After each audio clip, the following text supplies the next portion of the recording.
Bonjour à toutes et à tous, merci d'être avec nous. Vous allez bien? Ah bah ça va, hein, en forme, hein, le public de La Rochelle. Énorme. Bonjour aussi à vous qui nous suivez sur YouTube. Bienvenue au festival Énergie et Océan qui se déroule donc actuellement à La Rochelle. Nous sommes ensemble et en direct pendant toute la journée pour vous proposer des débats passionnants, bien évidemment. Également des spectacles.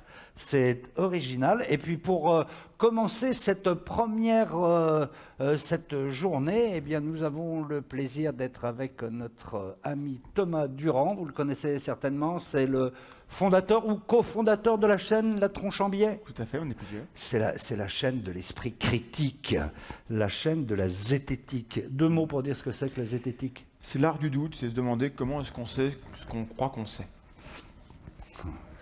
Facile. C'est bon pour vous? C'est parfait, je vois des pouces qui se lèvent, Bon, très bien. Donc ça va être parfait. Et donc, alors je rappelle quand même que ce festival se tient dans le cadre du débat public Éolienne en mer Nouvelle-Aquitaine. Voilà, et donc c'est un débat public, comme son nom l'indique, qui est ouvert à tout le monde. On est là pour le partage des idées, même si des fois les idées sont un petit peu fortes. Premier débat sur est-ce qu'on peut concilier l'éolien, parce que c'est le thème, avec la biodiversité, parce que quand même c'est important. Ce serait bien hein, que ça marche comme ça. Donc si on peut concilier, on sera tous heureux et nous pourrons vivre longtemps. Voilà. Eh bien, c'est parti et je te laisse avec tes invités. Merci beaucoup Fred. À tout de suite. Là, il y a un générique.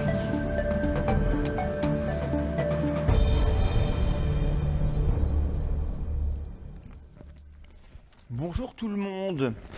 Alors voilà, on va démarrer. J'ai un petit texte et après je vous présente. Pour l'instant, vous restez mystérieux pour tout le monde. Nous sommes réunis donc à La Rochelle à l'initiative de la Commission nationale du débat public. Je remercie d'ailleurs Louise-Marie Cabal et Carole et leur équipe qui ont beaucoup travaillé pour qu'on fasse ceci. Nous sommes diffusés en direct par l'Esprit Sorcier, donc je remercie l'équipe. Ils sont derrière là-bas, vous ne les voyez pas, mais il y a beaucoup de gens. Ils sont à peu près 8000. La vidéo sera diffusée sur La Tronche en Biais en replay dans quelques jours. Voilà, donc bonjour à tout le monde, où que vous soyez. Alors, venons-en au sujet.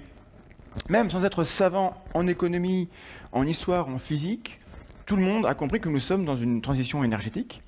Il y avait le monde d'avant, avec des enjeux de production, de matières premières, d'acheminement, une géopolitique du pétrole et une ambition d'indépendance française via un grand parc nucléaire. Et puis le temps a passé. Les enjeux se sont déplacés vers la maîtrise des émissions de gaz à effet de serre, dans un présent déjà inscrit depuis 30 ans dans les projections des climatologues et pas les moins alarmantes. L'énergie en partie décarbonée du nucléaire est-elle aujourd'hui la moins chère? N'a-t-elle jamais été? Je ne sais pas. Entre un parc aux portes de l'obsolescence et une filière qui n'est pas à la hauteur de son excellence d'hier, les annonces il y a une semaine du président Macron d'un investissement massif dans le nucléaire, quoi qu'on en pense, débordent de la fenêtre temporelle dans laquelle nous devons agir. Donc même si le nucléaire est une solution, et ce n'est pas le sujet d'aujourd'hui, son déploiement prendra des années et l'urgence climatique nous interdit d'attendre. Les énergies renouvelables, donc, et en particulier l'éolien, sont un secteur où de grands progrès ont été réalisés ces dernières années. Des progrès qui s'accompagnent d'une réduction des coûts. Et quand on s'intéresse à ça, on découvre, en tout cas j'ai découvert, que l'éolien terrestre et l'éolien maritime sont fort dissemblables, en présentent des défis contrastés auxquels répondent des stratégies différentes. Et dans le cas de l'éolien maritime, qui nous intéresse aujourd'hui, nous parlons d'éoliennes de très grande taille, 260 mètres, je crois, qui peuvent être posées sur des hauts fonds ou bien installées en surface. Ce sont des éoliennes flottantes que l'on peut ensuite déplacer sur le site d'exploitation du gisement de vent. Chacune a ses avantages et ses inconvénients, mais ce à quoi elles ne peuvent échapper, pas plus que n'importe quelle infrastructure produisant de l'énergie, c'est une certaine empreinte écologique. On ne récolte pas de l'énergie sans affecter l'environnement. La question que je vais soumettre à nos 4 invités est donc celle du rapport conflictuel entre production d'énergie et biodiversité. J'ai une gamme de questions qui vont revenir dans la discussion. Comment évalue-t-on l'impact des installations sur les différents écosystèmes maritimes? Comment peut-on établir des critères pour séparer les impacts acceptables de ceux qui ne le seraient pas? Qui décide? Comment? Pourquoi un parc éolien est installé dans une zone plutôt qu'une autre? Quels sont les enjeux qui pèsent sur des choix qui concernent un espace maritime relevant de l'autorité de l'État? La préservation de la biodiversité est-elle une vraie composante des délibérations sur la question? Et je n'ai pas les réponses. Pas encore, mais on devrait en avoir quelques-unes d'ici 90 minutes. Alors je vous présente mes invités par ordre alphabétique, et chacun prendra la parole 5 minutes, et je serai drastique là-dessus, pour présenter son point de vue, son angle d'attaque de la question. D'abord, monsieur Dominique Chevillon, vice-président de la Ligue de protection des oiseaux France, administrateur de Nature Environnement 17, mais aussi vice-président du parc naturel marin de l'estuaire de la Gironde et de la mer des Pertuis. Bonjour monsieur. Madame Élodie Martini-Gousti est vice-présidente du Conseil économique, social et environnemental et pilote du réseau Océan, Mer et Littoraux de France Nature Environnement. Bonjour madame. Monsieur Jean-Claude Devin, professeur, océanologue, professeur émérite à l'Université de Caen, Normandie, spécialiste de l'écosystème littoral des impacts anthropiques. Bonjour monsieur. Et madame Ludivine Martinez, biologiste marine, spécialiste de la mégafaune. Elle est responsable de la cellule Coabis, qui est une cellule de valorisation adossée à l'Université de La Rochelle, en charge de l'expertise concernant les impacts des installations ou exploitations offshore sur la faune marine. Alors, en 5 minutes, quels sont les 2 éléments clés qu'il faut que les gens aient à l'esprit pour se faire une opinion? Monsieur Chevillon. Et bonjour à tous, merci de votre invitation. Tout d'abord, je vais m'efforcer d'apporter une lecture naturaliste, c'est-à-dire un éclairage sur ce grand écosystème complexe qui est concerné par cette implantation. Une influence absolument considérable, c'est celle des estuaires, avec le plus grand estuaire d'Europe, qui est celui de la Gironde, qui apporte avec les derniers esturgeons d'Europe qu'on y trouve, des aloses, des lamproies, etc., et dont le panache nourricier va nourrir un panache qui va jusqu'à 40 000 en mer, qui va jusqu'au nord, sur les îles de Noirmoutier, qui va nourrir, par ses nutriments, l'eau douce bien sûr, une production primaire de phytoplancton, qui vont être, je dirais, à la base de la chaîne alimentaire, et puis aussi des îles, les îles de Ré, l'île de Léron, l'île d'Aix, qui sont des abris, qui sont des refuges, derrière lesquels se trouvent des vasières, des sédimentations qui s'opèrent, qui sont là aussi des lieux de production primaire extrêmement importants.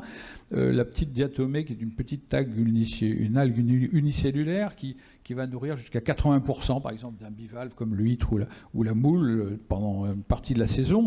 Très importante, c'est cette production primaire. Également des marais littoraux qui sont nourriciers vis-à-vis de ces milieux marins, puisque ces milieux marins vivent aussi des milieux terrestres. Et on y rajoute aussi un plateau continental qui s'en va en pente douce très très loin et qui favorise encore la présence de la lumière, essentielle bien sûr aux vivants, notamment aux vivants sur le fond, le benthos, les animaux qui vivent sur le fond. Et puis surtout une originalité, c'est qu'on est sur une voie migratoire absolument extraordinaire, qui est une des plus grandes voies mondiales, le flyway des oiseaux, donc des centaines de milliers d'oiseaux, des millions d'oiseaux, dans une migration intercontinentale, des oiseaux qui viennent d'Afrique pour aller en Amérique du Nord, au nord de l'Amérique du Nord, et des oiseaux qui viennent d'Afrique pour aller en Europe du Nord. Et ce ne sont pas que des oiseaux marins, ce sont d'abord aussi des oiseaux terrestres. On y trouve des turdidés, par exemple, une famille où les grives, les merles, etc. Ce sont des centaines de milliers, des millions d'oiseaux qui franchissent ces milieux en 3 tracés. Un tracé qui est sur une bande de 20 km entre le trait de côte et le bord de la côte et les 20 km à l'intérieur des terres. Là, c'est le tracé qui est le usité, utilisé lorsqu'il y a mauvais temps sur la mer. Ensuite, il y a un deuxième tracé dans cette voie migratoire qui est à l'ouest de l'île de Ré et de l'île de Léron, qui passe à peu près à 12 000 nautiques. Et enfin, un troisième tracé plus pélagique qui est à l'ouest, qui est un tracé qui est très utilisé par les oiseaux, ces millions d'oiseaux, de nuit.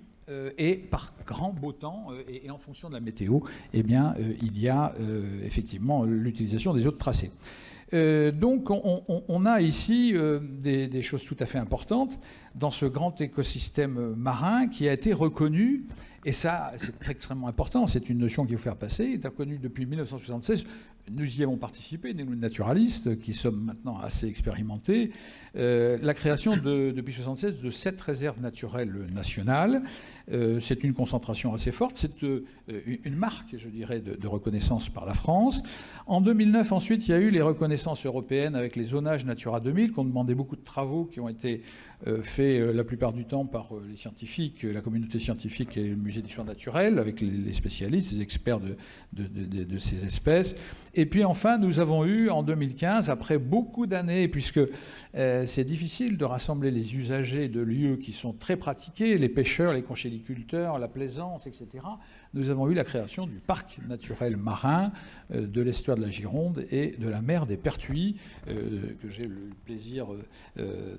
j'ai le plaisir de participer depuis sa création et maintenant pour un second mandat. Et donc cette reconnaissance est tout à fait essentielle dans notre position et notre appréciation des choses, puisque c'est là qu'on veut y mettre le plus grand parc éolien industriel, d'ailleurs il faut parler de parc plutôt de zone industrielle d'Europe, ce sont les dires de Jean Castex, qui se confirment sur les cartographies qui sont fournies par l'État, avec un premier parc qui pourrait aller entre 500 MW et 1 gigawatt, un second qui est prévu, et puis surtout une macro-zone qui pourrait, je dirais, amener du flottant, en plus d'ancrer, de poser, d'éolien flotté. Et donc, c'est pour nous un sujet de préoccupation absolument majeur. Comment des lieux qui sont reconnus et qui ont une telle, je dirais, telle permanence et une telle présence du vivant peuvent-elles héberger cette industrie qui procède de bouleversements dont nous parlerons, puisqu'effectivement ces fonds, ces milieux vont être perturbés pour le moins par cette création. Voilà ce que je pourrais dire, je dirais, sur ces lieux. Merci d'avoir respecté le temps. Donc une zone très particulière, très riche, qu'on va perturber, selon vous. Madame Cousty. Oui, alors sur ce projet, qui est un projet en fait depuis la loi ESSOC de recherche de macro-zones en mer pour développer plusieurs parcs éoliens, on peut se poser des questions. La première, c'est que c'est l'État qui nous propose cette zone. Pour la première fois, depuis qu'on a identifié des zones en mer pour développer des parcs éoliens, c'est une zone qui est extrêmement bien connue des naturalistes, des scientifiques, des services de l'État, justement pour sa richesse en biodiversité. Sachant que toutes les précédentes zones du nord de la France, en passant par la Bretagne et puis dernièrement en Méditerranée, étaient très peu renseignées sur le volet environnemental. Là, on a une zone qui est extrêmement riche, très bien renseignée, comme l'a dit Dominique Chevillon, où on a des systèmes de protection fortes sur la zone. Donc, on peut s'interroger sur la pertinence d'y installer des systèmes de production électrique industrielle, parce que ce n'est pas juste un parc, ce sera plusieurs parcs. Donc ça pose déjà question, et en effet, votre question préalable d'atelier, est-ce que biodiversité et éolien peuvent faire bon ménage, on devra pouvoir le prouver que les deux font bon ménage. L'embêtant, si vous voulez, c'est que nous avons déjà dans cette zone beaucoup d'activités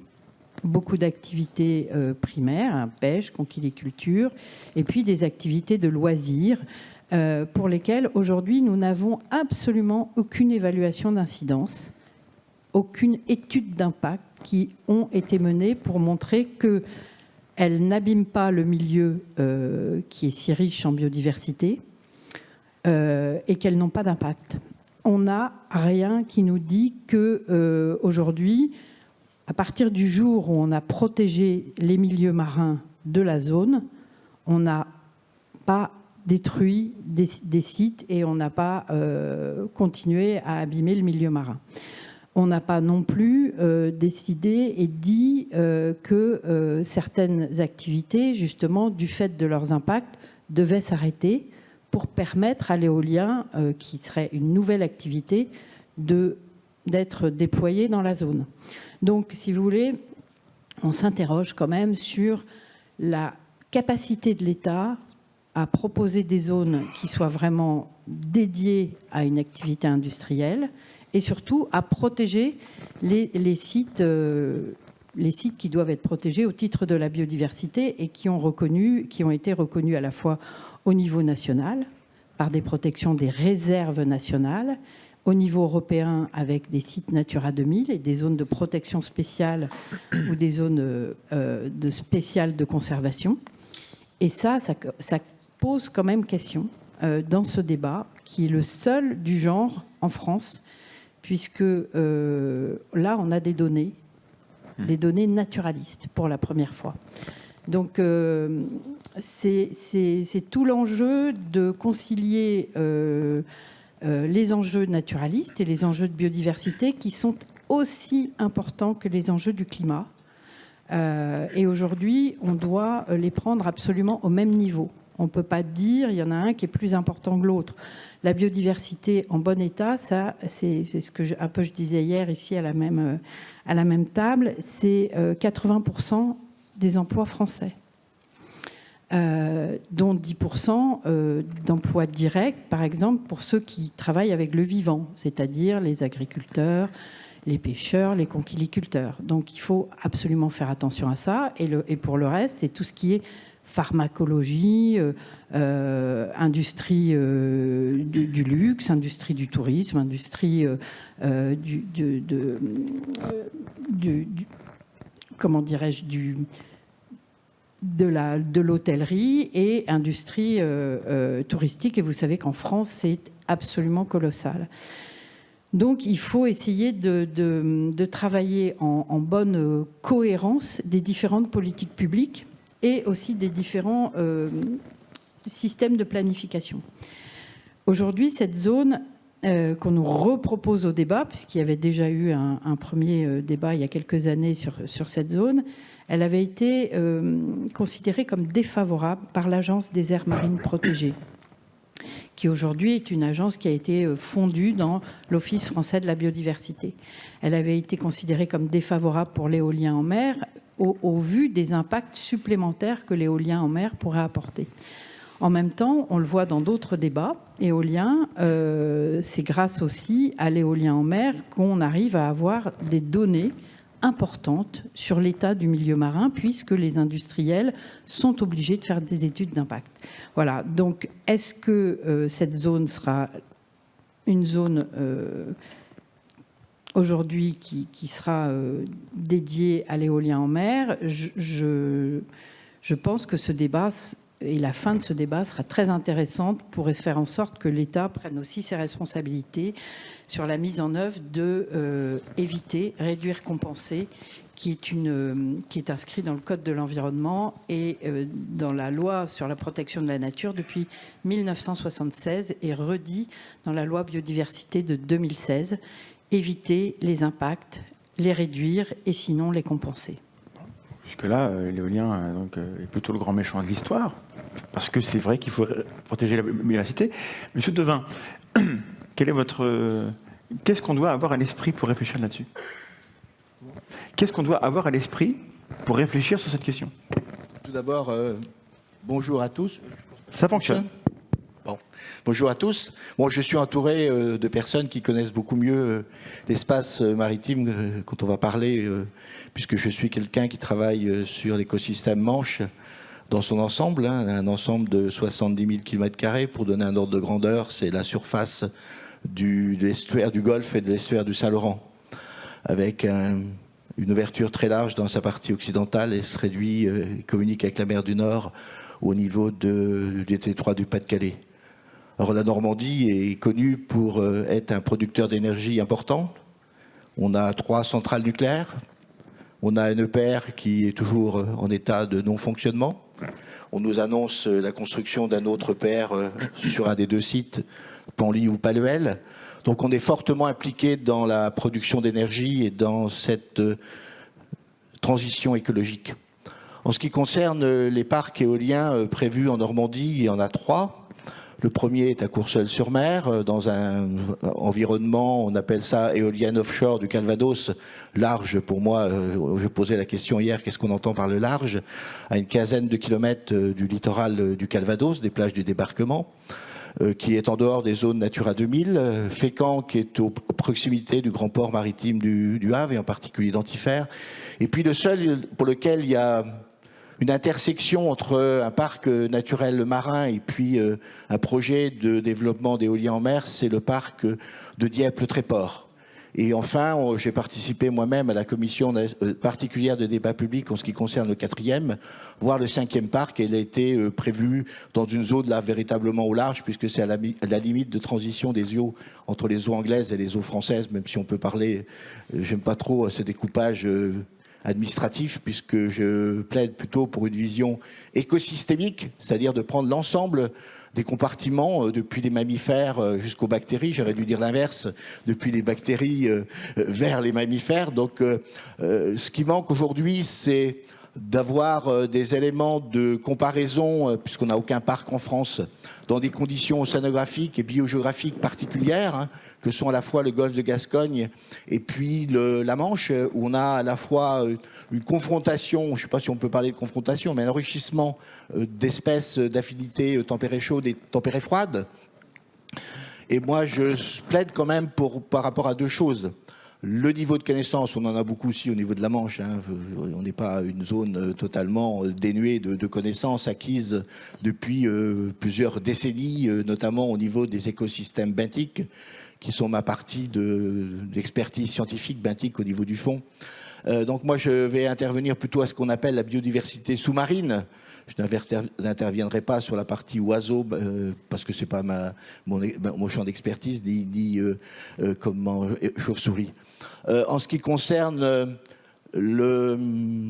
l'emplacement, je l'ai dit hier, donc je vais me répéter, je ne comprends pas effectivement la planification de l'État de pouvoir superposer des zones qui ont été reconnues d'intérêt écologique. J'ai moi-même participé à la mise en place de l'inventaire des zones naturelles d'intérêt faunistique et floristique mer quand j'étais professeur au muséum dans les années 90. Et lorsque je suis revenu en Normandie, il y a 10 ans, nous sommes la 2e région en France à avoir un inventaire naturel des zones naturelles d'intérêt écologique, faunistique et floristique de l'ensemble du territoire marin normand. Donc on a des niveaux de connaissances et on peut effectivement, je suis tout à fait d'accord que les intérêts industriels ont maximisé la politique des emplois et la politique énergétique eu égard à l'environnement et en particulier la biodiversité. En revanche, en ce qui concerne les espèces d'invertébrés, on a des informations qui nous viennent notamment des parcs du nord de l'Europe, que ce soit la Belgique, que ce soit les Pays-Bas, que ce soit l'Allemagne ou l'Angleterre.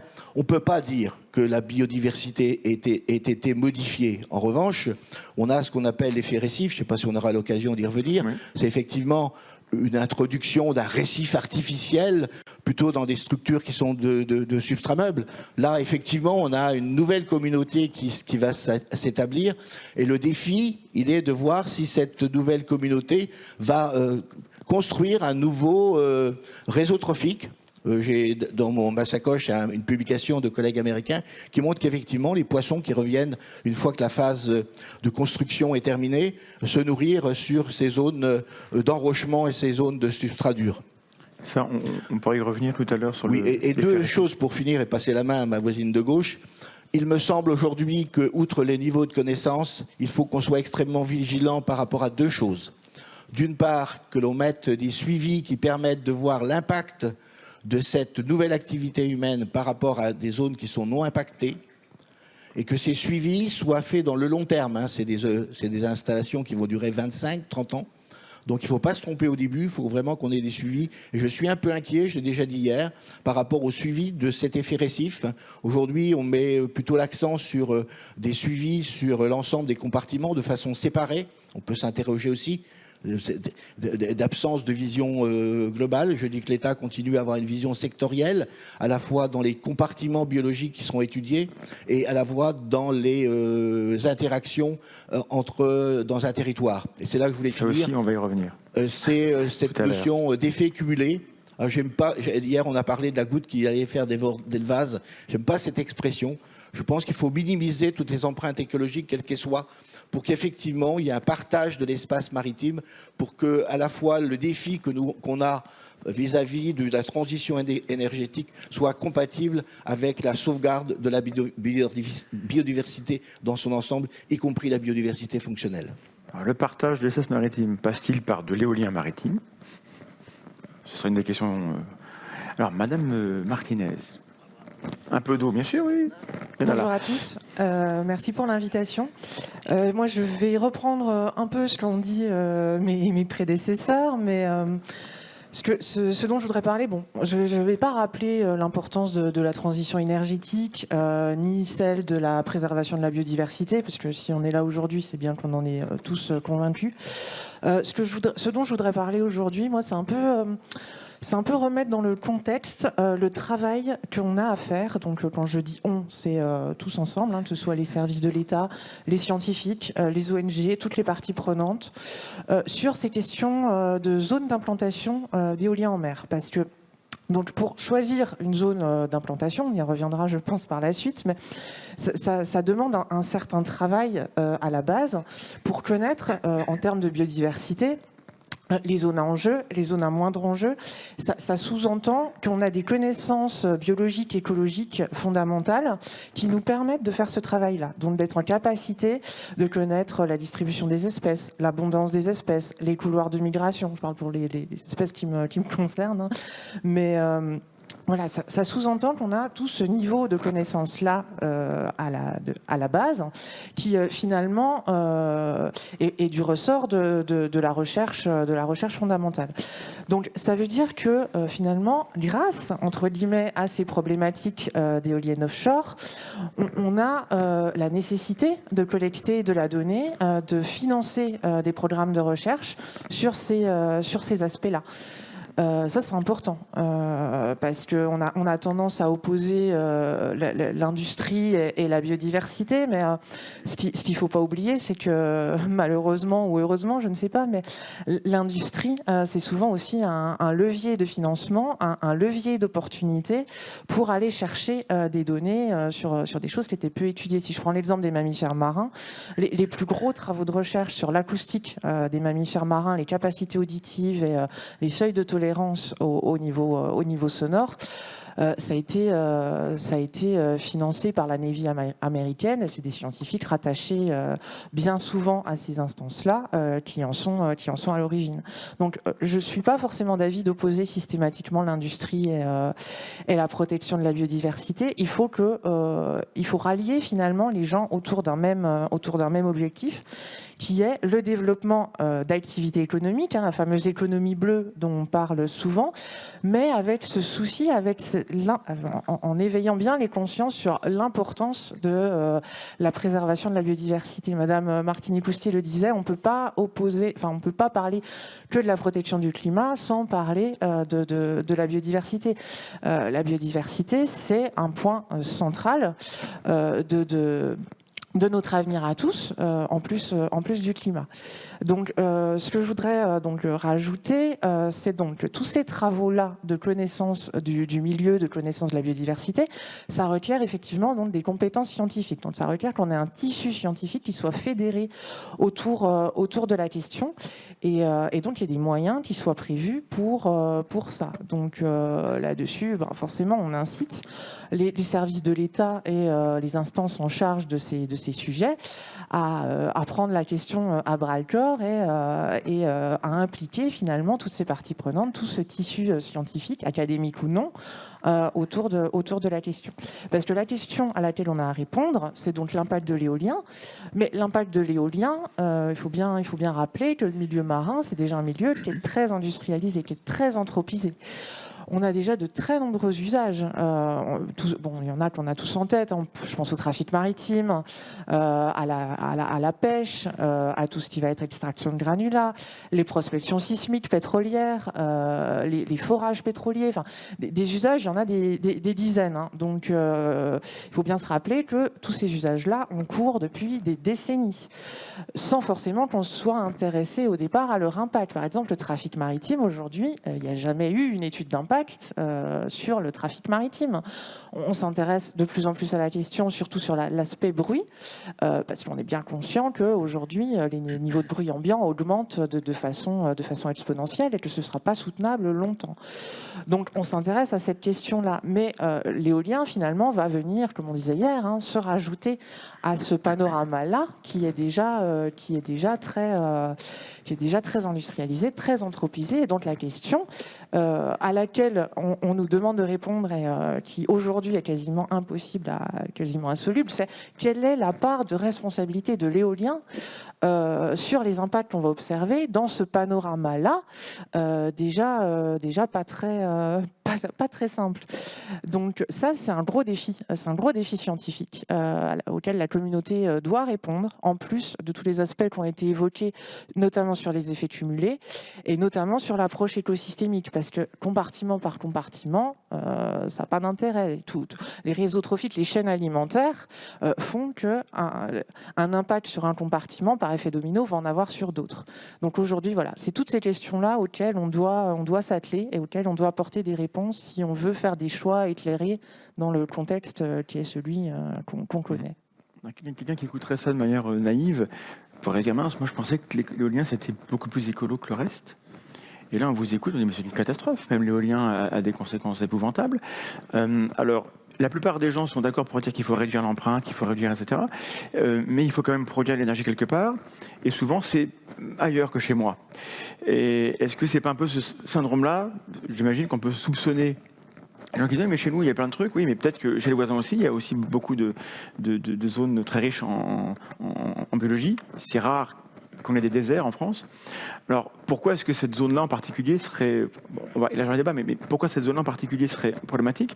Comment on fait? Sur quels critères il faut qu'on choisisse une zone? Parce qu'il faut, encore faut-il que la zone produise de l'énergie. Parce que si on va dans un endroit où il n'y a rien et qu'il n'y a pas de vent non plus, ça ne va pas nous avancer. Donc, est-ce qu'il faut dire non à l'éolien, tout simplement? Ou est-ce qu'il faut trouver des endroits plus adaptés? Qui veut prendre la parole pour commencer? On travaille, nous, les associations de protection de la nature, on travaille sur la planification depuis des années, depuis le Grenelle de la mer, où ensuite ont été créés les conseils maritimes de façade et où on a dû mettre en place plusieurs directives européennes, une directive d'évaluation environnementale, une directive Natura 2000, une directive cadre stratégie pour le milieu marin qui devait permettre l'atteinte du bon état écologique en 2020, autant vous dire qu'il n'est pas atteint, et par la suite une directive planification des usages de la mer.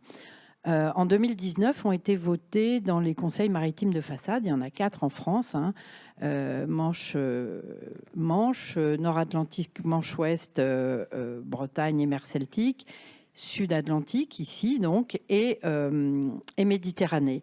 Et malheureusement, ces documents stratégiques de façade qui devaient, dans l'esprit des directives, s'appuyer sur le milieu marin, son état, sa reconquête, ont été faits dans un esprit de développement d'économie et d'emploi. Alors, pourquoi pas? Mais ce n'est pas l'esprit des directives. Donc, on a complètement oublié la reconquête du milieu marin. Et c'est pour ça que la planification et les zones proposées dans ces conseils maritimes de façade et sur ces documents stratégiques de façade de zones d'éolien potentiels sont mal choisis. C'est-à-dire qu'en fait, nos documents stratégiques de façade actuels sont inopérants pour réussir à faire une bonne répartition des usages en réduisant les conflits d'usage. On le voit bien, chaque fois qu'il y a un parc éolien qui se crée en France aujourd'hui, même si les pêcheurs étaient d'accord au départ, ils ne le sont plus au moment où les parcs se construisent. Et on n'y arrive pas. Donc, c'est exactement ce que disaient nos amis qui sont dans cette table ronde. Il y a un moment donné, les services de l'État, et l'État qui est responsable en mer, qui a la tutelle de la mer, ce n'est pas les collectivités, c'est vraiment l'État, c'est un pouvoir régalien et responsable de l'environnement marin. C'est le préfet maritime qui doit décider si une activité est conforme ou pas conforme, doit nous assurer que, quelle que soit l'activité, qu'elle soit de la pêche, qu'elle soit du tourisme, qu'elle soit de l'extraction de granulats marins, ne provoque pas de dommages irréversibles en mer. Alors, l'éolien marin, quand on regarde un petit peu les retours qu'on a des pays du Nord, où il y a plus de 7000 mâts déjà en mer, peut permettre de la reconquête, par exemple, de la biomasse halieutique. Mais parce que les parcs ne sont pas pêchés. C'est-à-dire que c'est interdit de pêcher dans les parcs éoliens de la mer du Nord. Qui remplace un autre. Voilà. Mais en même temps, ça bénéficie, au-delà des parcs, aux pêcheurs qui ont encore des licences de pêche aux alentours et qui peuvent récupérer comme ça. Voilà.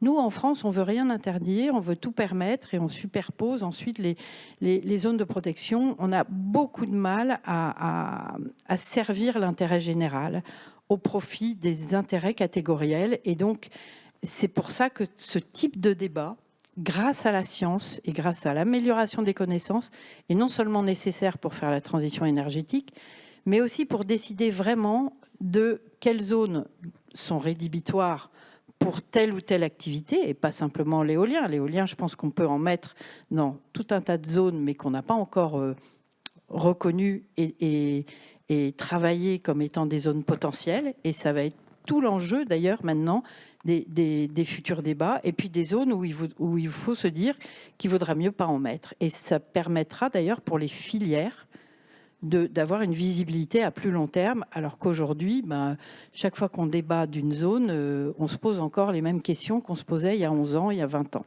Mais c'est à peu près pareil partout. Il n'y a pas une seule zone où il n'y a pas eu de débat houleux. J'ai envie de dire houleux pour la mer, c'est rigolo.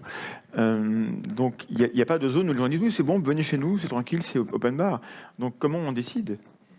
Alors, Monsieur Chevillon, oui. Rapidement. Alors, j'ai donné une lecture naturaliste. Je vais donner une lecture d'évaluation de risque parce que j'ai passé 42 ans dans une entreprise qui évalue le risque, un grand groupe français que j'ai co-dirigé, ensuite que j'ai fini par diriger, donc une grande société d'assurance. En fait, ce qui est terrible dans cette affaire, alors pourquoi ici plutôt que là, etc., on a vu qu'il y avait des reconnaissances ici qui attestaient qu'il y a du vivant, et ça, c'est 50 ans d'études, c'est 50 ans de mise en œuvre. Mais on ne fait pas d'études de risque. Les seules études de risque qui ont été faites par l'État sont des levées de risque sur la météo et sur la bathymétrie, c'est-à-dire en intérêt strict de l'industriel, pour savoir s'il y avait suffisamment de vent pour ici mettre des éoliennes, ou savoir si les fonds permettaient, la morphologie des fonds permettait jusqu'à une certaine limite d'implanter ces éoliennes. Il n'y a pas d'études socio-économiques. Vous voyez, on est dans un grand débat public. C'est un plus, le grand débat public, c'est-à-dire que c'est la confrontation des idées, c'est un essai de compréhension mutuelle, etc. Mais on n'a pas d'apport d'incidence socio-économique. Les pêcheurs qui pêchent sur cette zone historiquement, pour lesquels il y a à peu près 10 000 emplois avec 7 ou 8 grands ports de pêche, qui ne sont pas seulement des ports charentais, mais des ports vendéens, également des ports de Pays de Loire, sont dans le noir absolu. On est en train de dire, on va mettre sur des milliers de kilomètres carrés tout un ensemble de parcs, puisque 1 gigawatt plus 1 gigawatt plus 1 gigawatt pour faire le plus grand parc d'Europe, qui aujourd'hui fait 3,6 je crois, et qui est sur Dogger Bank au large de l'Écosse. Si on fait ça, c'est une occultation de lieux de pêche pour cette activité. Il n'y a pas d'études socio-économiques, et on nous dit il faut savoir se prononcer, prononcez-vous sur ces lieux. Et puis il n'y a pas d'études non plus sur les incidences environnementales. Mettre des mâts, c'est-à-dire mettre des obstacles dans un milieu qui est un milieu marin, c'est créer des courants sur des lieux où il y a des sédiments, où il y a des espèces qui vivent, qui sont dans ces sédiments, etc. Et il n'y a pas d'études d'incidence. Donc, vous voyez bien qu'on est dans le noir absolu sur ces dossiers. On est capable de dire qu'il y a des espèces, mais on n'est pas capable de dire globalement quelles seront les incidences environnementales de ces grandes installations. Donc, on prend le sujet, je crois, par le mauvais bout.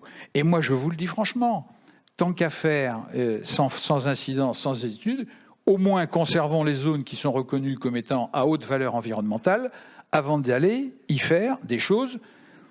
On parlera des effets récifs, mais la science a ses limites. C'est les expériences qui auront été menées et on verra bien que il y a très peu de choses qui ont été faites. Alors on nous dit, mais attention, il y a les expériences des pays d'Europe du Nord qui ont fait des choses formidables. Où sont les études ? Dans le dossier public aujourd'hui, on a des fiches environnementales qui sont réduites à leur simple expression et qui ne parlent pas d'incidence environnementale.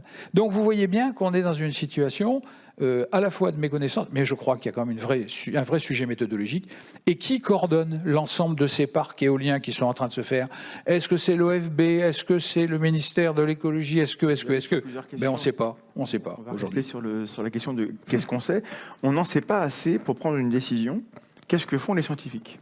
En gros, Madame. Moi, je voulais juste revenir sur le sujet juste d'avant, là, sur l'aspect justement planification, parce que je pense qu'il y a un point qui est important aussi dans la question de l'opposition, c'est finalement qu'on a l'impression que voilà, alors les parcs sortent un peu au fur et à mesure comme ça, et les gens se disent ah bah non, je vois en Manche par exemple, ah bah non, il y en a encore un qui va se mettre là, mais il y en a déjà 2 qui sont prévus. Enfin, vous allez en mettre combien? Enfin, je pense que le problème vient de là aussi, c'est ce manque de visibilité. Bon, à la fois pour les acteurs de la filière, c'est évident, ça a été souvent rappelé, notamment par le CER hier, mais y compris pour le grand public et les usagers, c'est qu'on ne sait pas où on va. On voit les parcs arriver un peu au fur et à mesure. On a annoncé 50 parcs, je crois. C'est ça, on entend enfin voilà, il y a des annonces qui sont faites comme ça, de façon un peu détachée, sans qu'on ait une vision d'ensemble. Et ça, je pense que c'est un vrai problème.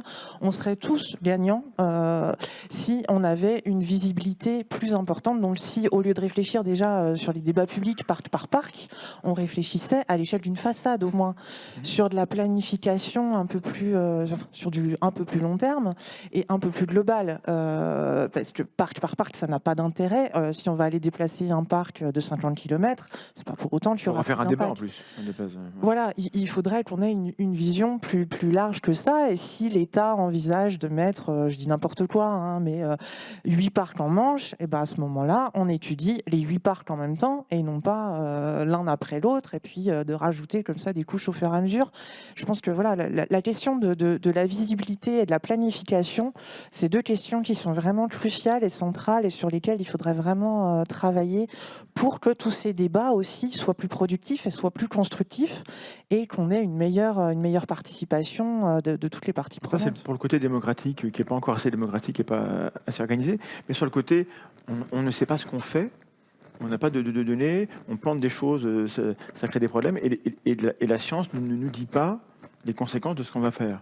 Est-ce que c'est vrai ou est-ce qu'on a quand même des éléments et est-ce que l'urgence climatique fait que, tant pis, on prend le risque? Ça, à un moment donné, j'aimerais avoir votre avis là-dessus. Je commence, vous.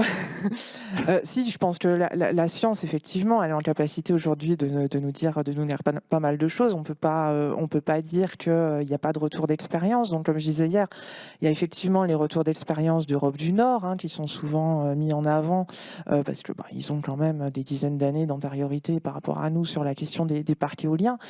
Après, la question va se poser, c'est de la transposabilité, parce que les espèces qui sont en Europe du Nord, c'est pas forcément les espèces qu'on va avoir chez nous en France. Les comportements des espèces en Europe du Nord, c'est pas forcément les comportements des espèces ici. Je pense notamment aux oiseaux. Enfin, on peut avoir les mêmes espèces entre l'Europe du Nord et ici. Par contre, les oiseaux sont pas là pour faire la même chose et donc n'auront pas forcément les mêmes comportements et les mêmes hauteurs de vol. Donc, il y a plein de encore une fois, on revient sur le fait qu'il y a plein de questions qui s'adressent directement à la recherche et pour lesquelles il faut mettre des moyens si on veut répondre. Plus de moyens pour la recherche. Qui n'est pas d'accord? Bon, ça c'était un truc que j'avais avant de venir et ça me conforte et j'aime quand ça valide. Merci beaucoup. Donc oui, non, la science et la recherche est en capacité aujourd'hui de capitaliser sur tous ces éléments, ces retours d'expérience, à la fois sur l'éolien, mais à la fois sur d'autres activités. On en parle peu, mais les plateformes pétrolières, par exemple, c'est des dispositifs industriels qui ont été mis en place en mer au large et sur lesquels on a des dizaines d'années de retours d'expérience aussi. Donc c'est pas un mystère pourquoi il y a beaucoup de gens, enfin d'entreprises du pétrolier, de l'oil and gas qui aujourd'hui se reconvertissent dans l'éolien, parce qu'il y a un lien évident. Donc pour la recherche également, il faut capitaliser sur toutes ces connaissances-là. Donc aujourd'hui, la recherche est en capacité d'apporter des réponses. Après, il faut la lui demander. Il faut solliciter les scientifiques, il faut les associer à ces questions-là. Très bien. Professeur, nous vous sollicitons. Oui, je voudrais revenir sur quelques points qui ont été abordés. La planification. On n'est pas du tout dans la planification telle qu'ont pu le faire nos amis belges. Effectivement, on parlait hier 60 km de côte, mais eux ont véritablement fait de la planification des espaces maritimes. Zone d'intérêt naturel, zone d'extraction de granulats, zone d'implantation d'éoliennes. L'Allemagne aussi, au niveau de la mer du Nord. Ça, c'est la première chose. bon, souvent j'ai dit on a beaucoup d'informations qui viennent de la mer du Nord, mais je voudrais quand même repréciser 2 choses. La première, la mer du Nord, c'est une mer à faible marée, où les fonds sont essentiellement sablo-vaseux, alors qu'en ce qui concerne le littoral français de la façade Atlantique Manche-Mer du Nord, on a une beaucoup plus grande diversité des habitats, et aussi une proximité de fonds battiaux, voire abyssaux, à proximité au niveau du sud de Gascogne. Donc on a une plus grande hétérogénéité. Ça, c'est déjà un premier point. Deuxième point, la mer du Nord a été tellement exploitée au XXe siècle que c'est presque devenu un désert biologique au niveau des espèces qui vivent au niveau du fond, que ce soit les gadidés, la morue ou d'autres espèces. Et on a un basculement, ce qu'on appelle une cascade, un shift, depuis une production de poissons qui vivent à proximité du fond vers une production de poissons pélagiques. Et l'effet réserve, tel qu'on nous le présente, effectivement, vous aviez un désert biologique. Donc on installe des infrastructures de substrat dur. Bon, l'effet récif est évident. On va enrichir de façon considérable la biomasse. On empêche de pêcher dans ces parcs éoliens qui font quelques milliers de kilomètres carrés. C'est vrai que c'est un effet réserve, et évident. Mais aujourd'hui, en France, on a ce défi de préserver à la fois la pêche. Pour moi, je n'imagine pas un port de pêche sans bateau et sans pêche. Donc le défi, c'est de bien prendre en compte les intérêts de la biodiversité, mais aussi de la pêche, et de se tourner de plus en plus, ce qu'on fait aussi en Normandie, mais certainement ailleurs, de vision de pêche durable. J'ai donné un exemple. La baie de Seine est devenue un des hotspots, un des points chauds de production de pêche de la coquille Saint-Jacques. On a des fois des paradoxes. Vous avez une pêche qui était intensive au niveau de la coquille Saint-Jacques, et les stocks en 2020, 2021, voire 2022 n'ont jamais été aussi importants. Et mes collègues qui travaillent à l'Ifremer, en particulier à Port-en-Bessin, ont pu montrer qu'il y avait une relation entre le changement climatique, on a des températures qui sont de plus en plus élevées, à la fois dans les minimums hivernaux et les étés estivaux, qui sont favorables à la reproduction de la coquille Saint-Jacques. Donc vous avez la nécessité de replacer toujours dans le contexte du long terme. Et le contexte de long terme, moi je pense que l'éolien, comme d'autres activités, sont pour des durées de temps limitées. On parle aujourd'hui des premiers démantèlements de parcs éoliens en mer du Nord, donc c'est pas une activité irréversible, qui pose d'ailleurs la question, je l'ai déjà évoquée hier, s'il y a des enrochements au pied des éoliennes, voire les éoliennes elles-mêmes, qui sont colonisées par des espèces d'intérêt patrimonial, est-ce qu'on enlève ces éoliennes ou pas? C'est une véritable question. Et ce temps long est extrêmement important.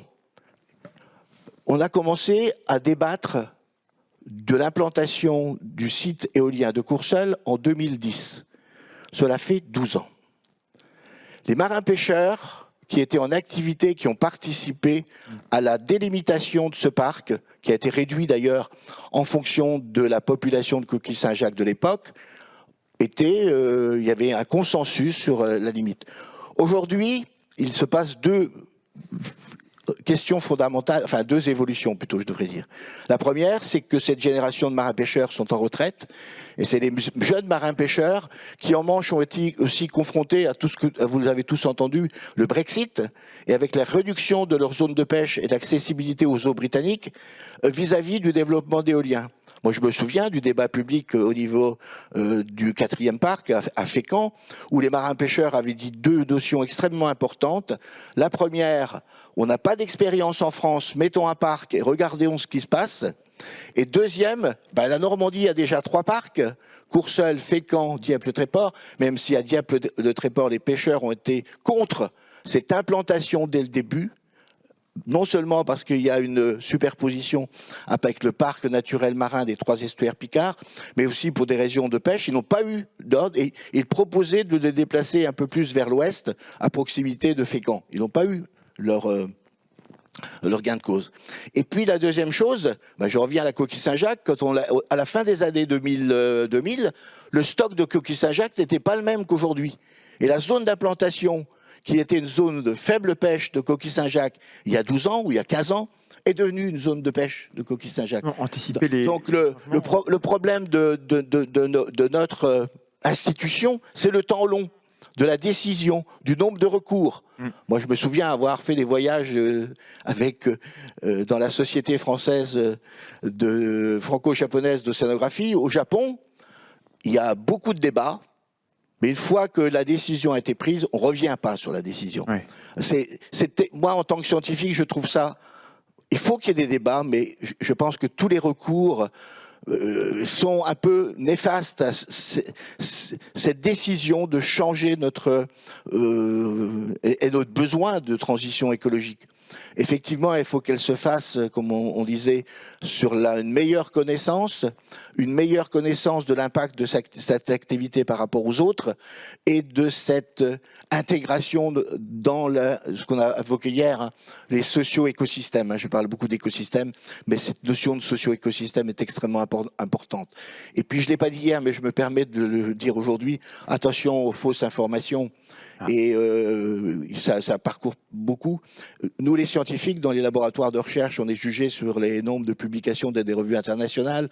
On a le Haut Comité à l'évaluation de la recherche et l'enseignement supérieur qui nous incite à faire que de la recherche fondamentale. Moi, tout durant ma carrière, j'ai fait plutôt de la recherche appliquée sur les extractions de granulats, sur les effets des clapages des sédiments portuaires, etc.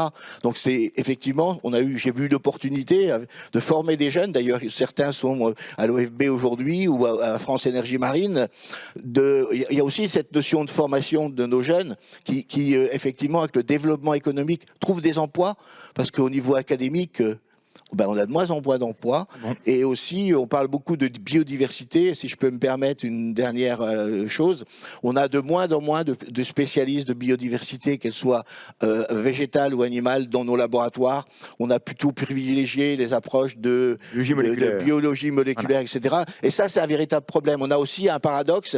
On a besoin de plus en plus de connaissances de biodiversité, et on a moins en moins de spécialistes de biodiversité dans nos laboratoires. On a déjà dit. Alors, sur YouTube, vous pouvez poser vos questions et ils vont remonter via Carole qui est ici. Dans le public, si vous avez des questions, là il est 24, des micros sont là et donc dans 10 minutes maximum, on viendra vers vous. D'ailleurs, j'aimerais qu'on revienne vraiment sur la biodiversité parce que là on est parti sur différentes choses. Et donc vous parlez de socio-écosystème, c'est très intéressant. Mais l'éolien, c'est pas des choses qu'on va venir poser là où personne ne fait rien. Donc c'est pas juste une activité humaine qui va venir sur la nature, c'est une activité qui va peut-être remplacer une autre, entrer en conflit. Donc on a des conflits dans les débats, il y a des intérêts, en particulier les pêcheurs. Est-ce que du simple point de vue de la biodiversité, qui est le cœur d'aujourd'hui, est-ce qu'il ne vaut pas mieux un parc éolien que de la pêche ?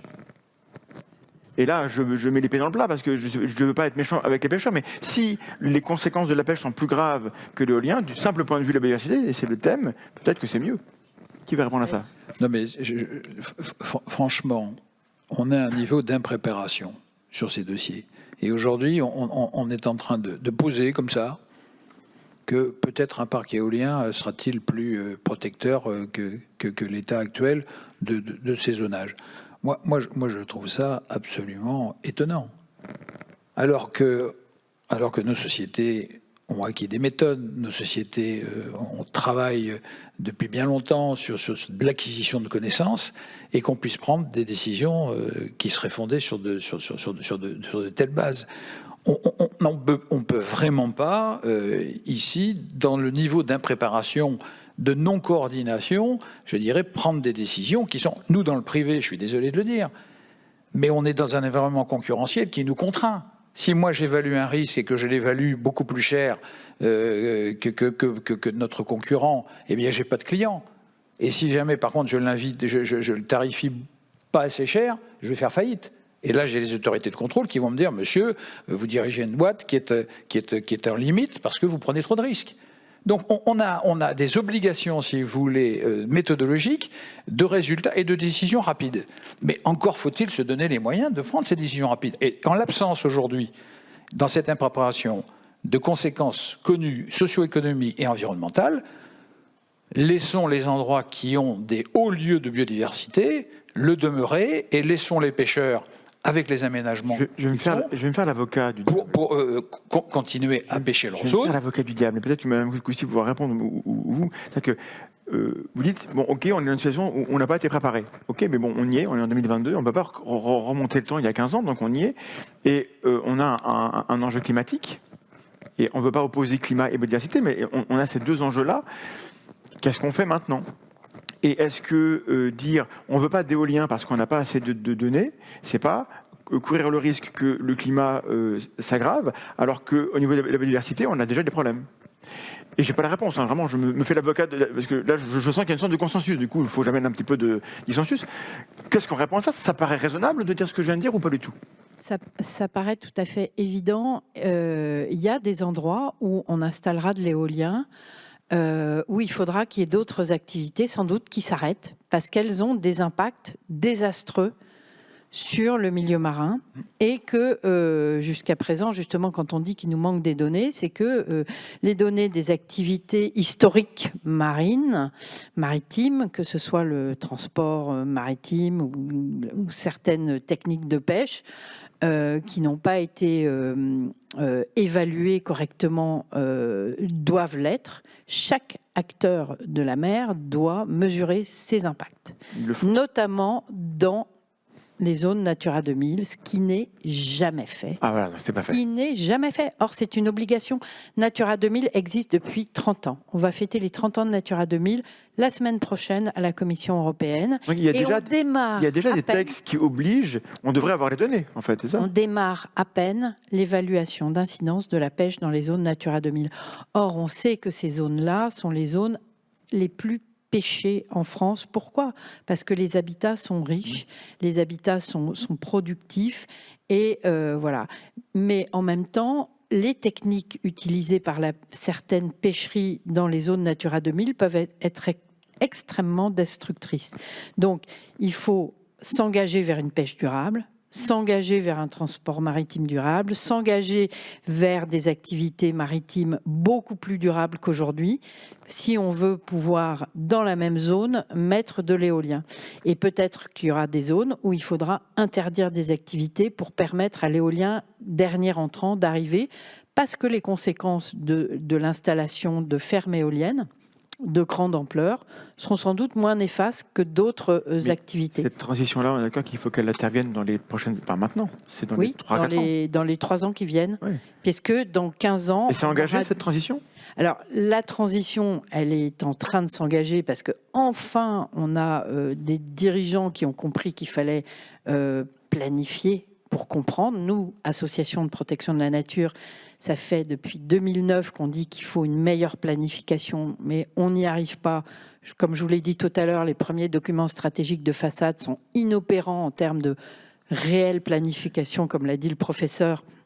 Les Belges l'ont fait, et moi j'ai assisté à des retours d'expérience des Suédois, des Pays-Bas, des Anglais sur la façon dont ils ont planifié. Ils ont été beaucoup plus malins que nous. Ils ont mis les moyens, et ils ont en plus, par exemple pour les Pays-Bas, planifié tous les enjeux terrestres et marins. Vous savez que les Pays-Bas, c'est un pays qui est quasiment sous le niveau de la mer, et donc ils ont vraiment travaillé sur les enjeux de l'eau douce et de l'eau de mer en même temps. Et nous aussi, c'est ce qu'on doit faire. On a en France des schémas régionaux d'aménagement et de développement durable des territoires qui s'appellent les SRADET. Il faut quand même savoir que 80% des pressions qui s'exercent sur le milieu marin viennent de la terre, viennent de l'agriculture, viennent de nos pollutions terrestres. Et donc, il y a un moment donné, il faut aussi réduire ces pressions terrestres vers le milieu marin pour aussi que les activités dont on vient de parler soient un peu plus durables. Donc c'est un ensemble de politiques publiques qui doivent être beaucoup plus cohérentes. Et si on veut réussir cette transition énergétique, il faut que chacun prenne ses responsabilités, à commencer par l'État qui arrête de donner des dérogations aux pollueurs. C'est que ça en France. Donc, comment on gère les conflits dans l'intérêt de la biodiversité ? Pas de réponse à ça ? Ça, je pense que c'est pas vraiment à nous de nous prononcer sur le sujet. Pour revenir juste sur... Au moins, on peut mesurer les impacts des différentes activités et dire ça existe, ça existe. Je pense on a les données. Déjà, arrêter de considérer les choses de façon décomposée, c'est ce qu'on disait tout à l'heure, donc que ce soit d'un point de vue écosystémique, où on travaille de plus en plus à des échelles larges, que ce soit en termes d'espèces, en termes d'échelle spatiale, d'échelle temporelle. On agrandit de plus en plus les échelles biologiques et même géologiques, parce qu'on a bien compris que tout est lié et qu'une incidence sur un compartiment a des répercussions sur les autres. Je pense qu'il faut avoir la même approche aussi sur les usages, et finalement, au-delà de se poser la question de l'impact de l'éolien, c'est de se poser la question de l'impact de l'ensemble des activités humaines. Et Madame Costi dit qu'il y a des obligations de mesure et que c'est pas fait. On n'a pas les données, alors qu'on devrait... Ça fait 30 ans qu'on devrait les avoir. Non, aujourd'hui, on n'a pas les données. Aujourd'hui, on nous demande de nous prononcer. Alors, c'est pas bien. Il faut les donner. On nous demande de nous prononcer sur les impacts. Enfin, nous, on est souvent sollicités pour participer à des études d'impact sur l'éolien. Je suis naïf. Comment ça se fait qu'on n'a pas ces données si c'est obligatoire? Oui, il y a un but. Si vous voulez, c'est comme je vous le disais tout à l'heure, c'est un coût économique. Oui. C'est vrai que une pêcherie qui aura des impacts devra faire une évaluation d'impact. Ça coûtera de l'argent à cette pêcherie pour faire cette évaluation d'impact. Et jusqu'à présent, l'État l'a autorisé à ne pas le faire. Donc il y a un moment donné, on en revient aussi à la responsabilité de l'État. Quand l'État désigne à la Commission européenne des sites qui doivent être protégés, parce que on le sait, les scientifiques, les naturalistes ont travaillé dessus et on dit cette zone, c'est notre patrimoine commun de l'humanité, c'est le patrimoine commun des Français, c'est une zone tellement riche, vraiment, il faut la mettre sous protection Natura 2000 ou en faire une réserve naturelle nationale. L'État manque à sa parole et à son contrat vis-à-vis des Français et vis-à-vis de la Commission européenne quand elle autorise des activités sans même évaluation d'impact. Et moi, je vois ça tous les jours dans toutes les commissions où je siège, c'est que je ne veux pas jeter la pierre aux pêcheurs, on en a besoin, et on a besoin qu'ils pêchent de plus en plus durablement. Donc il n'y a pas que eux qui posent problème. Bien sûr. Et surtout, c'est en leur disant quels sont leurs impacts qu'on va leur permettre ensuite de les financer vers des types de techniques qui seront de moins en moins impactantes. Oui, parce que moi, mon problème ici, c'est que moi, j'essaie d'animer un débat, mais vous me dites, en fait, on débat sur des choses qu'on ne sait pas. Et on ne sait pas parce qu'on n'a pas forcé les gens, alors que c'était leur devoir, de produire les données. Donc, un débat public, pour qu'il existe, il faut qu'on débatte sur des connaissances, et pas sur de l'ignorance. Et en fait, on se rend compte qu'on obtient finalement ces évaluations d'incidence, qui sont maintenant obligatoires pour les pêcheurs depuis 1 an, à cause de la jurisprudence européenne, parce qu'il y a des associations comme les nôtres qui font des recours contre des personnes ou des sociétés qui sont des dégradeurs et que finalement la France est contrainte à des infractions, des procédures d'infraction contre elle. Et voilà, et si vous voulez, nous, on préférerait faire autre chose que faire des recours en justice, mais il n'y a que ça qui fait marcher qui fait avancer finalement les choses.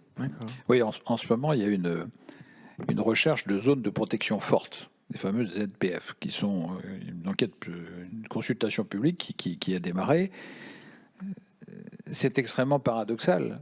On n'assume pas les responsabilités sur les zonages qui ont été décidés il y a 40 ou 50 ans parce qu'ils ont été documentés comme étant à haute valeur, et on est déjà en train de chercher d'autres zones de protection qu'on avait appelées des zones de protection forte, alors qu'on n'a pas commencé à... Comme on n'a pas respecté nos engagements, on crée de nouveaux critères pour être dans les clous. Voilà, et ça fait penser un peu, vous savez, quand les normes sont un petit peu dépassées et qu'on n'arrive pas à maintenir les choses, on casse le thermomètre. Donc on diminue, je dirais, le cadre normatif.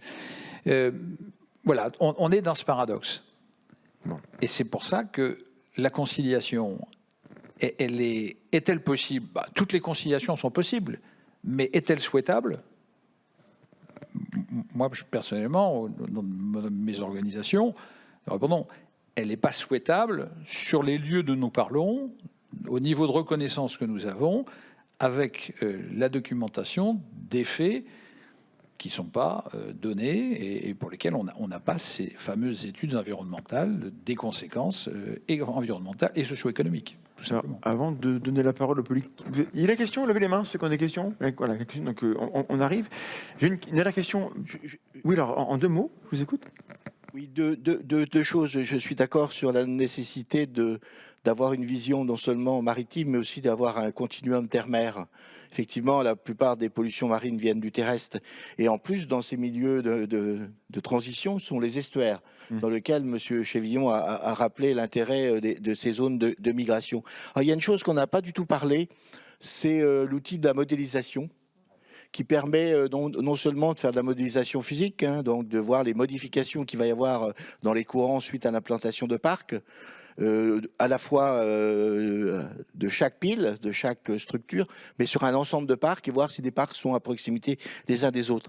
Et puis, on a la chance d'être dans une région où il y a eu un débat sur le GIEC Aquitaine. En Normandie, on l'a décliné également. Et je pense que ce débat de connaissances et puis de perspective, de prévision, il doit s'inscrire, moi je défends, il doit s'inscrire dans une vision de changement climatique. Je vais donner 2 exemples. C'était ma question, donc je suis content que vous allez dessus. Je voulais, voilà. 2 exemples. Le premier, pourquoi la morue disparaît en Manche? Parce que il y a une surpêche. Eh bien non, oui, mais il n'y a pas que ça. Parce qu'il y a des changements au niveau de la taille des petits crustacés, des copépodes qui se nourrissent et qui sont incompatibles avec la bouche des juvéniles, des post-larves et des juvéniles de morue. Donc c'est là de vous énerver, cette information. Oui, je veux dire, pourquoi il y a des fois des guillemots, des bacareux qui n'arrivent pas à se nourrir au niveau de l'Islande ou des Féroé ou du Spitzberg? Parce qu'il y a les eaux plutôt atlantiques chaudes qui viennent chargées de copépodes de petite taille, moins riches en lipides, par rapport à des eaux arctiques qui sont avec des copépodes Calanus arcticus riches. Donc c'est cette notion de connaissance des cascades trophiques qui sont extrêmement importantes. Et on ne pourra pas mettre sur le dos, si je peux m'exprimer ainsi, de l'éolien ou de la pêche. Il y a forcément ce forçage climatique qui est extrêmement important et qu'il faut intégrer dans nos recherches pour le futur. Et en ce qui concerne la modélisation, donc je vous parlais tout à l'heure de la coquille Saint-Jacques, qui aujourd'hui a des stocks qui sont en très bon état. C'est lié aussi au fait que dans les 12 000, seuls les pêcheurs français viennent pêcher, que pendant une période limitée dans l'année, ce qui n'est pas le cas des eaux du large, où nos amis anglais pêchent toute l'année, de même que nos amis belges et hollandais. Donc ça pose la question aussi de la planification de la pêche dans les espaces maritimes communs. Et puis le fait que tous les modèles montrent que les niches écologiques avec l'élévation de température de la coquille Saint-Jacques ne seront pas favorables avec les différents scénarios du GIEC à l'horizon 2100.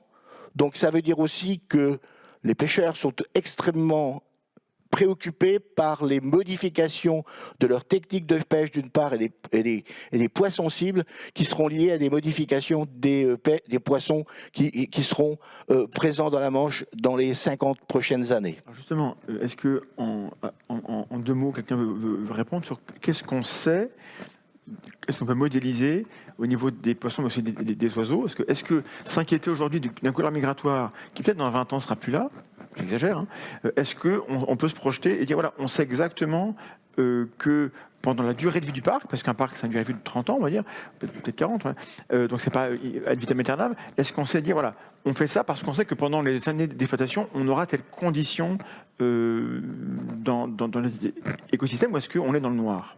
Non, c'est pas qu'on est dans le noir, mais il y a des modèles, ils existent, mais ils ont des limites. Oui. Il y a d'une part, en ce qui concerne la distribution des espèces, on les fait espèce par espèce, alors qu'on sait très bien que dans un réseau trophique, c'est des interactions. Et si vous me dites quelle va être la modification de l'Atlantique Nord, on va être assez bon. Si on me dit quelle va être la modification de l'Atlantique Nord-Est, on va être moyen. En revanche, si on me dit qu'est-ce qui va se passer dans la Manche dans les 50 prochaines années, on est plutôt mauvais.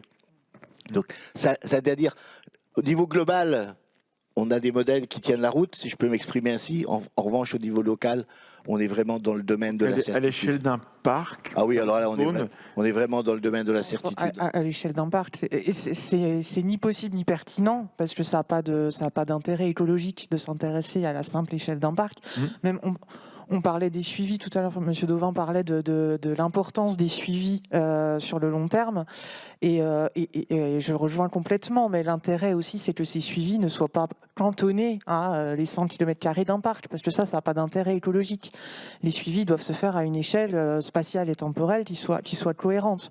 Et tous ces suivis-là vont bien sûr venir alimenter des potentiels modèles. C'est ça qui est important, c'est que des modèles, on peut en faire, on peut tous faire des modèles sur tout et n'importe quoi.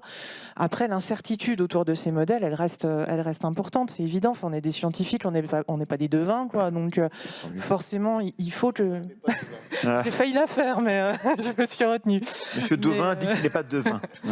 Ouais. Mais du coup, bien sûr que voilà, toutes ces acquisitions de terrain vont après venir nourrir des modèles, mais tout dépend aussi des trajectoires qu'on va prendre. Et c'est là que c'est intéressant de recouper avec les rapports les travaux du GIEC. C'est que ce que ça nous montre, c'est que finalement, selon les choix qu'on fait aujourd'hui, les scénarios de modélisation qu'on aura à faire plus tard seront complètement différents. Donc tout se recoupe. Oui. Et encore une fois, la recherche peut apporter des réponses, mais après, on n'a bien sûr pas toutes les clés. Il faut garder en tête les incertitudes. Et peut-être qu'à la fin, on parlera de où va l'argent des différentes choses. Parce que dans les parcs, on finance, il faut qu'une partie de l'argent aille à la recherche et à la défense de la diversité. Et c'est pas forcément au niveau qu'on pourrait espérer. Comme je suis devin, je sens que j'ai une question qui me vient de la salle là-bas. Madame, on vous écoute. Bonjour, Faustine Masson, comité régional des pêches. J'avais une question et une remarque. La question, elle est pour tous les intervenants. La question du jour, c'est énergie et biodiversité peuvent-elles être conciliées?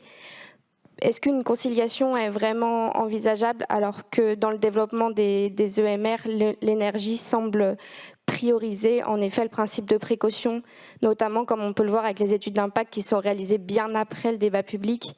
Le principe de précaution semble être mis plus ou moins aux oubliettes. Donc ça, c'était pour ma question.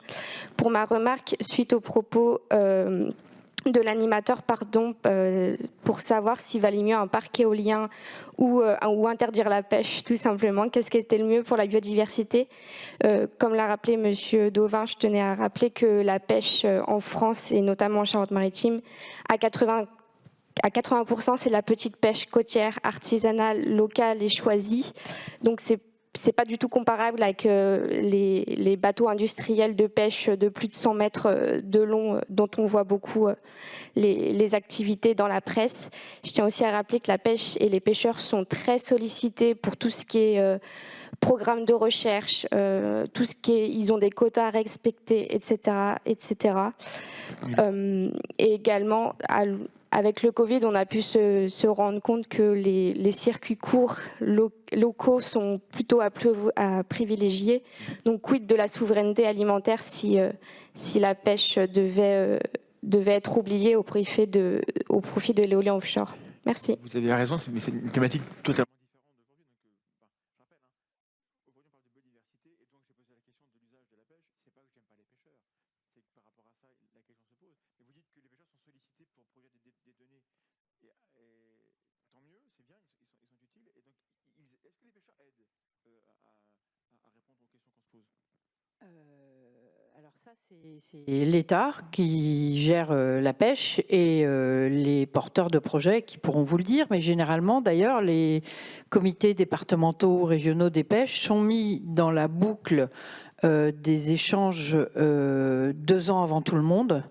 2 ans avant même que les débats commencent, justement, pour savoir, pour faire remonter des informations sur leur zone de pêche, les techniques qu'ils utilisent. Et je dirais que quand on nous parle de petite pêche avec des petits bateaux, c'est très bien, mais c'est pas tellement la taille des bateaux qui importe, c'est la technique employée dans l'habitat ensuite et dans l'écosystème visé, parce que les pêcheurs, en fait, ils pêchent des espèces cibles, comme on dit, qui ont une valeur commerciale ou pas. Il y a des bateaux qui ne pêchent que la sole, il y en a qui ne pêchent que le bar, ou quelques espèces qui vont être intéressantes à pêcher pour eux. Donc, il faut pas... C'est vrai que la pêche française est plutôt artisanale, mais il ne faut pas regarder cette caractérisation-là.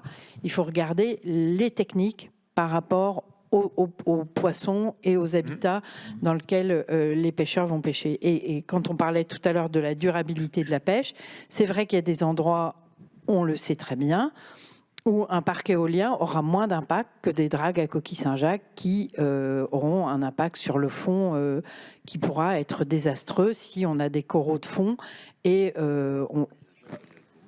voilà. Donc ça dépend des usages. Et voilà. Et donc ça dépend vraiment des usages et on ne peut pas mettre tous les pêcheurs dans le même panier comme on ne peut pas mettre non plus toutes les éoliennes dans le même panier. On sait très bien que les éoliennes flottantes, pour lesquelles on n'aura pas besoin d'aller fixer des pieux et les battre ces pieux très profondément dans les fonds marins, les éoliennes flottantes, au moment de leur installation, auront beaucoup moins d'impact que les éoliennes posées. Donc ça dépend aussi de l'écosystème visé. Voilà, je pense que c'est ça qui est important et c'est d'ailleurs pour ça qu'on a besoin de scientifiques et d'approfondir nos connaissances pour essayer de trouver les meilleurs endroits où on aura le moins d'impact, à la fois pour la pêche ou pour d'autres activités et pour l'éolien. Okay. Vive la science, et potentiellement en faisant évoluer les techniques aussi. Quoi. Compléter ce que disait Madame en disant que voilà, les apports des scientifiques, ça va être de mieux connaître le milieu, mais ça va être aussi potentiellement de faire évoluer les méthodes et les techniques d'installation ou de pêche. Il y a d'autres questions, donc rapidement. Juste deux choses par rapport à l'intervention du comité régional des pêches.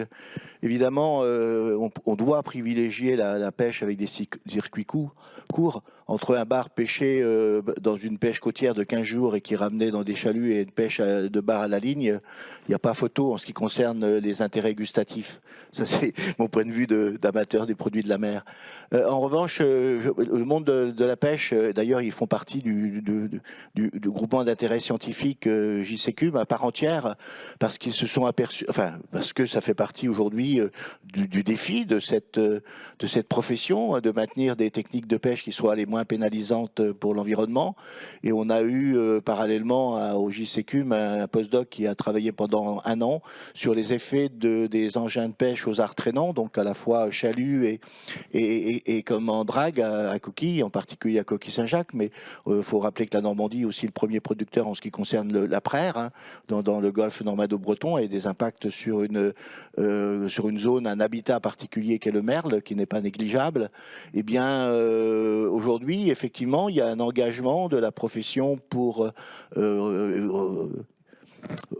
aider les scientifiques, notamment mes collègues de l'Ifremer, à trouver des engins de pêche les moins pénalisants sur l'environnement.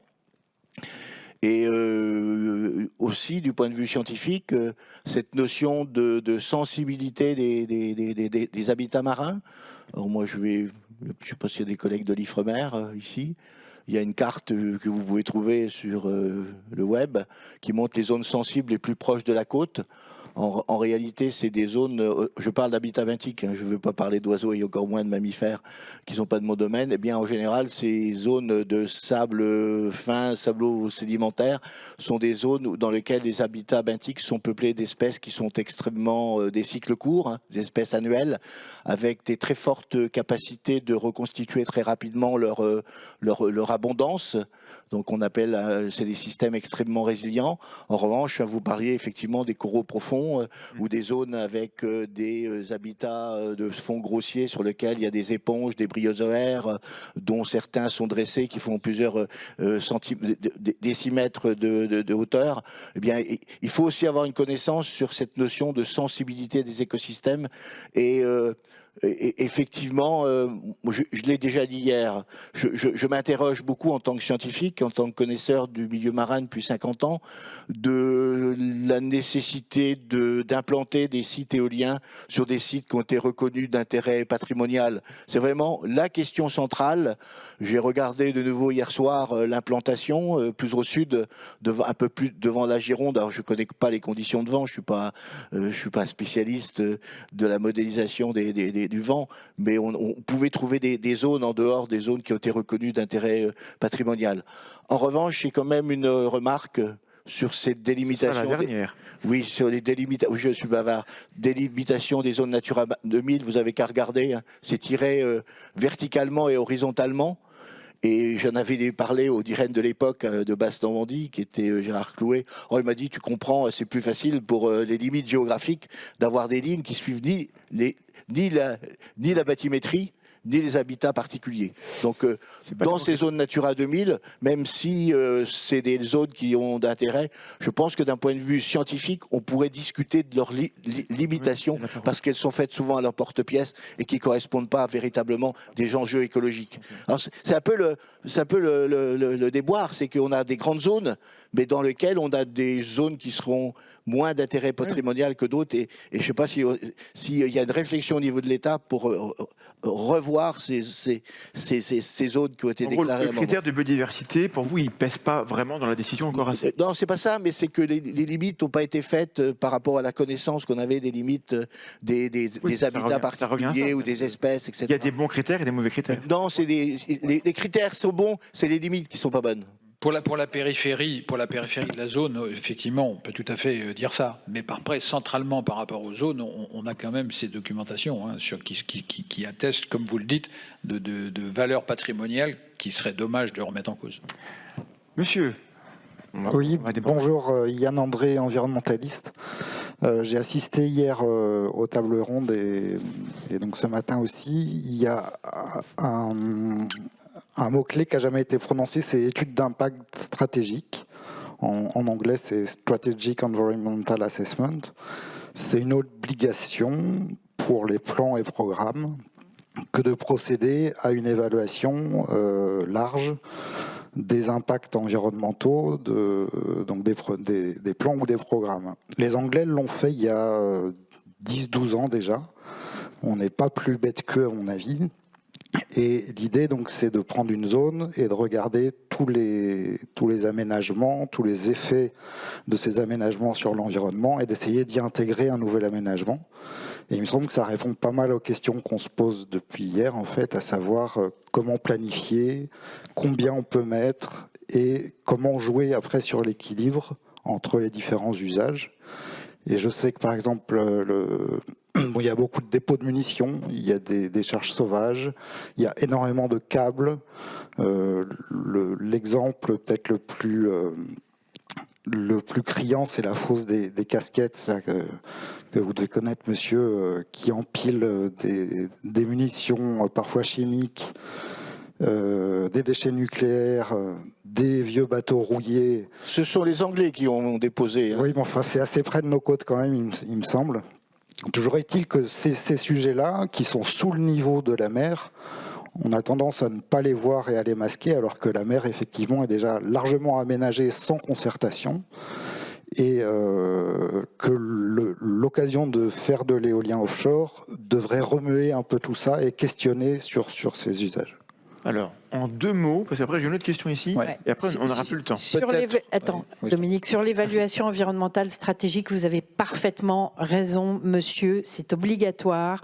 La France aurait dû faire une évaluation environnementale stratégique de ses documents stratégiques de façade. Elle ne l'a pas fait comme les autres l'ont fait. C'est-à-dire qu'elles ont fait une évaluation environnementale, mais à la louche. Et ça n'a pas été correctement fait. C'est ce qu'on réclame depuis des années en tant qu'association de protection de la nature et de l'environnement. On espère que ce sera enfin fait avec les moyens nouveaux de cet observatoire de l'éolien offshore. On passe, pardon, mais du coup, pour accélérer, monsieur. Oui, Thierry Salomon, Association Négawatt. Sur la puissance installée offshore à 2050, mettons sur 40 à 50 gigawatts, on aura au moins les 3 quarts, vraisemblablement, qui seront en éolien flottant. Or, on en parle très peu, Madame en a parlé un tout petit peu tout à l'heure, mais ma question est, est-ce qu'il y a sur l'éolien flottant, et non pas posé, des impacts de biodiversité qui sont déjà repérés? Je parle uniquement sur le marin, pas sur la partie aérienne et sur les oiseaux, par exemple, mais uniquement sur le marin. Oui. Moi, je crois que l'éolien flottant, ça ouvre un champ du possible beaucoup plus grand, notamment par rapport aux tracés migratoires. Ces voies migratoires, elles sont assez décisives aujourd'hui dans notre panorama. Parce que nous avons une responsabilité franco-française, mais on a aussi une responsabilité européenne, une responsabilité internationale dans le déplacement de cette biodiversité. Et puis ce sont des voies qui existent depuis des milliers d'années, et peut-être seront-elles un peu obérées par les réchauffements climatiques, etc. Mais en tout cas, elles existent. Donc vous avez parfaitement raison. Le flottant ouvre du champ du possible, et ce d'autant plus que plus on est proche de la côte, plus il y a du vivant, ce qui ne veut pas dire que le vivant, qui est beaucoup plus au large, ne doit pas être protégé et qu'il n'y ait pas d'inconvénient pour le flottant. Mais oui, ça ouvre du champ du possible.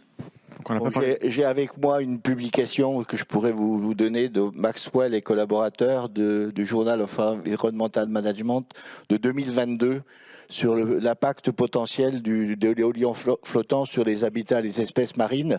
Et ce qui est mis en avant, c'est les possibilités d'étranglement, notamment des mammifères marins, des grands mammifères marins, des baleines.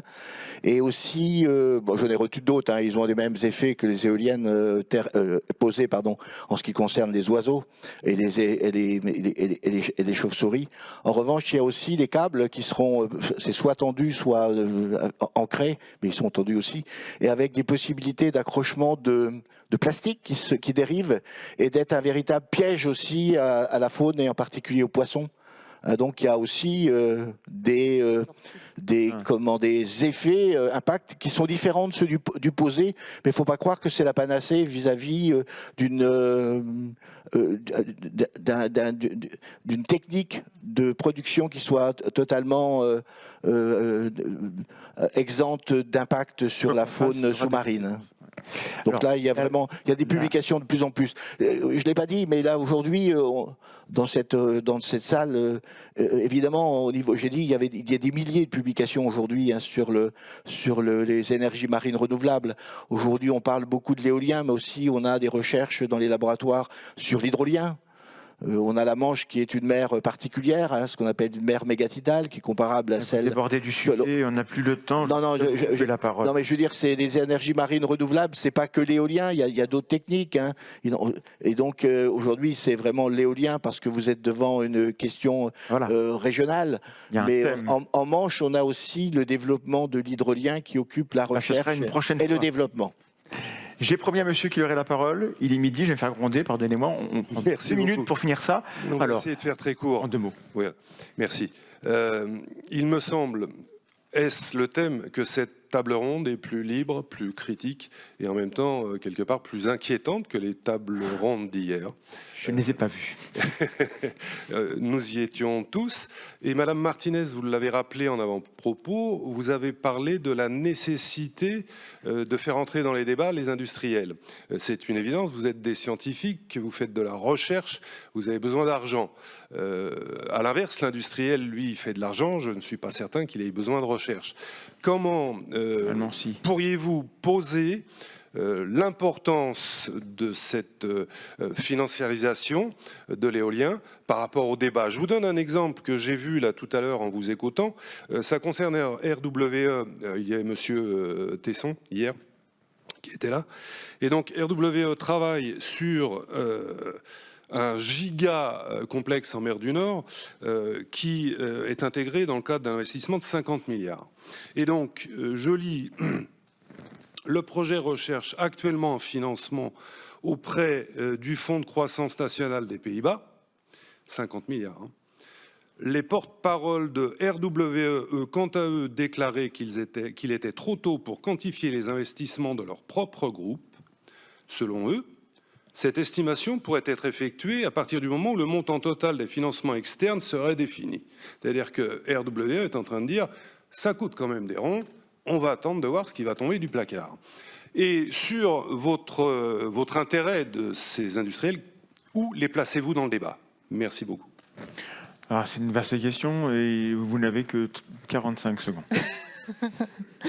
Alors, je ne connais pas ce projet et je ne connais pas RWE non plus, mais sur l'intérêt de rapprocher la recherche et l'industrie, ça j'en suis plus que convaincue.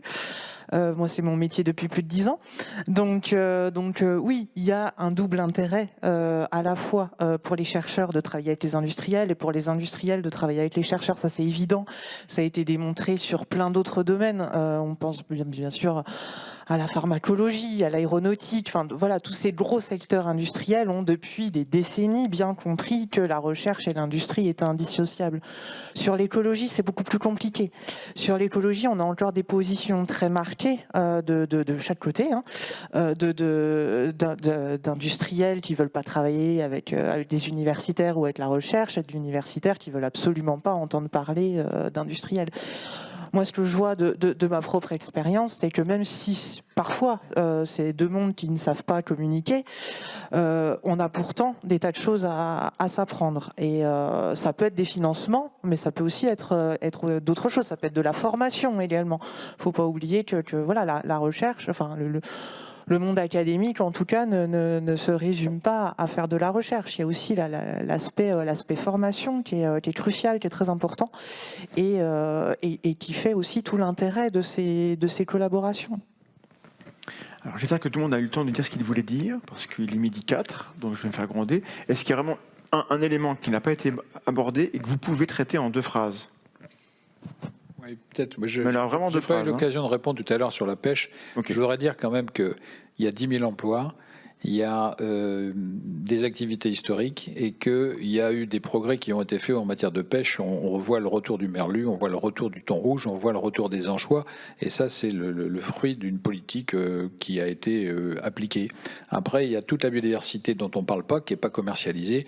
C'est celle des invertébrés benthiques, etc. Et que véritablement, il y a des effets globaux, un écosystème, ce sont des interactions. Le professeur l'a dit plusieurs fois, je crois que c'est central, cette compréhension de ces écosystèmes, elle est absolument majeure dans les problématiques auxquelles on est confrontés. Donc je conclue. Juste une phrase pour dire que pour tout acteur de l'économie, pour toute collectivité, pour tout citoyen, il faut mettre en œuvre le principe éviter, réduire. Et si vraiment on ne peut pas ni éviter ni réduire, il faut être en capacité de compenser. C'est ça que la nature attend de nous, c'est notre seule solution pour avoir un avenir sur cette planète. Merci beaucoup. On ne peut pas empêcher toute activité humaine d'avoir des impacts, c'est ce qu'on a vu. Ça ne veut pas dire que l'éolien c'est le pire. On s'est attardé sur les aspects négatifs, c'était le rôle de la table ronde. Donc ça ne veut pas dire qu'ici on est anti-éolien ou quoi que ce soit de base. En tout cas, si on veut de l'énergie, il faut la produire. Et s'il faut la produire, il faut bien qu'elle soit produite quelque part. Donc il faut prendre des décisions. Et c'est très très bien qu'on puisse en débattre publiquement. Donc je suis très heureux d'avoir participé à ça à mon modeste niveau et d'avoir appris plein de choses aujourd'hui. J'espère que vous aussi, vous avez appris les choses. Je pense que vous serez disponible pour discuter avec les gens encore après. Il y aura un replay sur la tranche en biais. Abonnez-vous, aimez-vous les uns les autres et faites attention à la nature. À très bientôt.